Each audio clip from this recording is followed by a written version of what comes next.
Naomi, can you explain what a story goal is? Sure.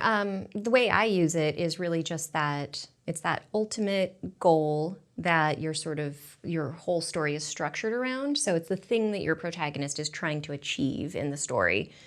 Story goal is just the easiest way to describe it, but it's that, it's in Silence of the Lambs, it's Clarice trying to catch the serial killer Buffalo Bill. That's her story goal, right? It's the plot thing that gives your entire story its structure. Is the story goal also the story engine?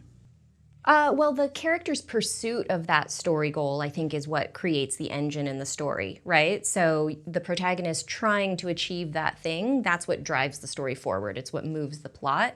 So yeah, I think the story goal is a necessary part of that engine. Can you give us examples of story goals that work well, so effective ones, and then ones that don't work well? Sure. So effective story goals will have some sort of external component, right? So they can be dramatized on screen in some way. Ineffective story goals are usually very internal and things that we can't see a character taking action toward. We can't see them pursuing. If you're writing a movie, it's going to be easier to write it, to structure it, if there's some sort of external action or at least a way for you to show us what the character is doing and for us to understand, what they're doing.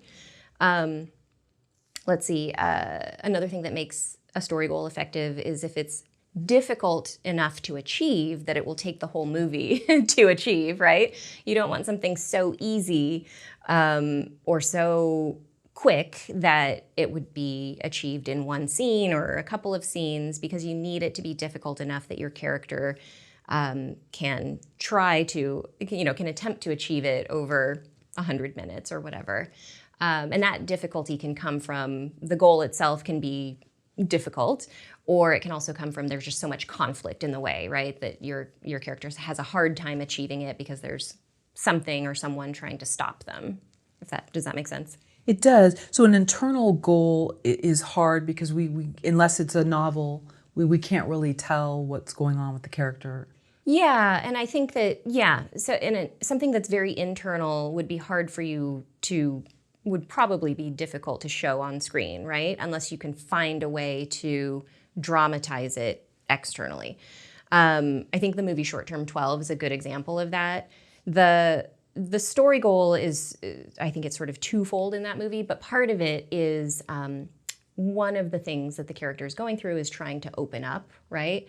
To be more open emotionally, which seems like it would be hard to show on screen, right? Like, how do you show someone struggling with that? But I think they do a good job of really clearly saying that it's if she can talk about what happened to her in the past, I think that's how the story goes. If she can talk about what happened to her in the past to her fiance, then that's kind of the milestone or the benchmark that we're looking for to indicate that she has achieved that goal.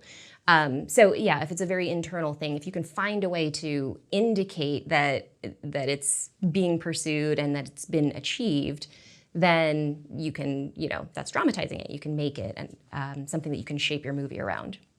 And I think some actors are really fantastic at showing a very closed off person. I mean, William Hurt was always great at playing somebody that you could tell there was a lot going on inside, but he wasn't letting it out. Mm-hmm. Probably would at some, midpoint, but very contained and stifled. And so I think there's certain actors that really can play to that kind of character. Yeah, and I think even with that though, something like that, if my goal is to learn how to open up to other people, there are great actors who can play that struggle of like, I really want to open up, but I'm afraid to, or I can't bring myself to do it. Even that can only sustain, I think, so many scenes, right? And so it has to be something that you can also have other characters create conflict with your protagonist. There have to be obstacles in their way or opposing forces that are making this difficult for them as well, if that makes sense. Why do you recommend the writer define the goal and the method separately? Oh, well, I think that makes it easier to wrap your head around your own story sometimes, because the goal The story goal, that thing that the protagonist is ultimately trying to achieve, it doesn't always imply or indicate the kind of action that your protagonist will be taking for most of the movie, right? So I think Hell or High Water is a good example of this. I don't know if you've seen that movie. Or we can talk about Silence of the Lambs as well. Whatever one, yeah. Yeah, sorry no, to that's interrupt, okay. yeah. The goal sometimes is, a very definite end point that your character is working towards, which is great because that gives you the framework for your story. And again, it gives you that the thing that your audience is tracking. So we know where the character is headed, and that allows us to sort of understand, are they making progress? Are they having setbacks? But the method, I think, is sort of the missing piece sometimes if you're trying to, break down your story and figure out like what happens moment to moment.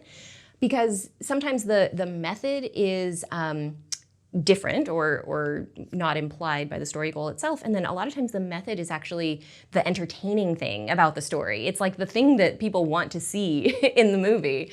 So I know these are examples that, that are foreign to you, but Silence of the Lambs, like her goal is to catch the serial killer, right? But the method she's using is working with Hannibal Lecter, which is fascinating. Sure. That relationship is like part of the, the entertainment hook of the movie. So that's what we're excited to watch. It's also the chase and trying to catch that serial killer.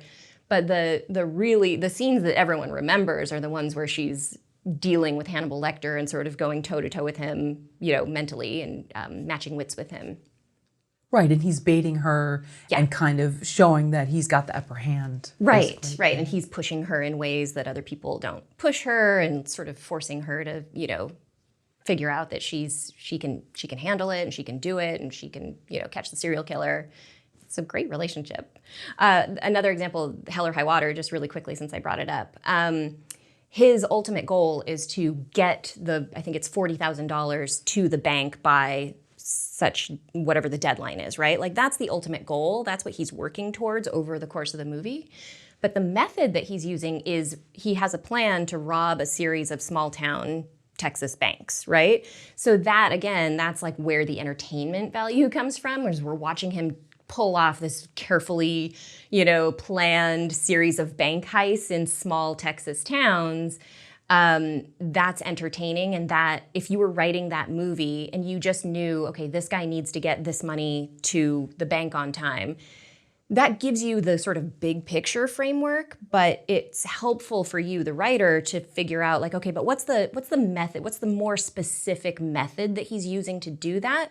Because then that gives you that Act 2 action, right? That you can go, oh, okay, so he's going to do it by coming up with this plan to rob all these banks in quick succession. Okay, how's he going to do that? How many would he have to do in a day? And it gives you more to work with when you're coming up with the sort of like scene by scene plotting of your story, Why don't we ever hear about writing a story and coming up with a goal first? Like, it seems like all we do is just want to come up with this character and we're kind of, as you say, we're really in love with like the first act, but the actual story goal, it seems like falls short for many new writers, or no? Do you think so? I'm not sure. I feel like, you can sort of come at a story from a lot of different ways, and no matter which angle you come to that idea from, no matter which kind of aspect of it inspired you to want to write it, you still have to fill in all of the other elements in order to kind of like have a complete thing that can work, right? I wonder if it feels that way because a lot of times the story goal feels sort of like dry, plot, very, plot specific and dry. And the interesting part to a lot of writers is coming up with the character and the person that we're going to go with on this journey and coming up with those like traits that will be fun to write. And maybe the story goal just feels like a thing that I have to figure out that I, I'm not inspired by. That could be it. Well, I know off camera you mentioned the movie Hustle, and we both saw it and loved it. Is the story goal the Adam Sandler goal, or is the basketball player's goal? Or are there several story goals? Oh, that's a good question. So when I talk about the story goal, I specifically mean the protagonist's story goal, because that's really what the movie is structured around, right? Like that's the character wanting that thing is what gives you that spine of the story. that sort of main through line, you might have heard it called.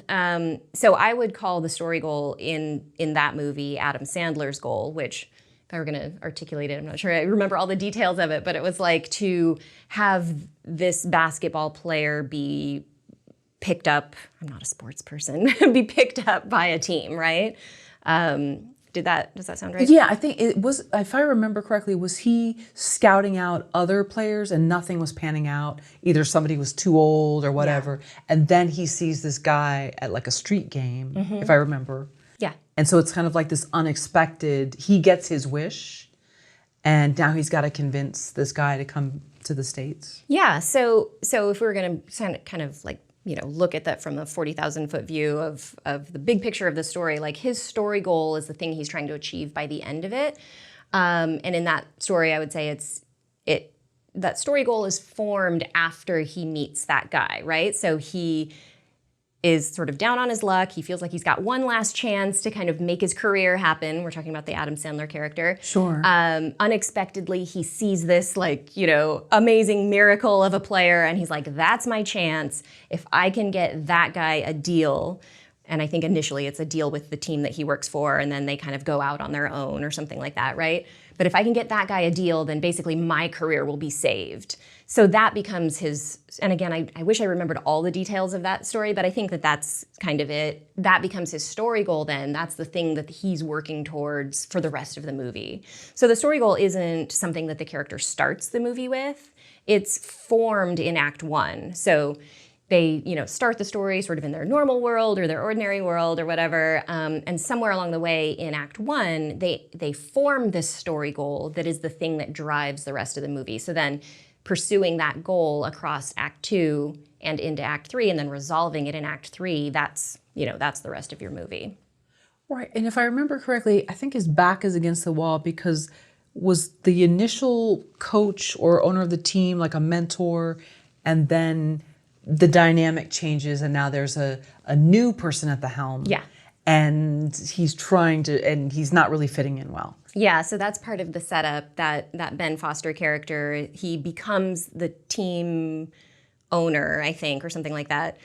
Inherits it or whatever. Yeah, right. yeah. So he's kind of like the bratty son that gets yes, it. Yeah. Exactly. So the mentor character, Adam Sandler's mentor character, was the owner. He was the the patriarch of that family. He passes away, and then the son inherits it, or inherits that role anyway.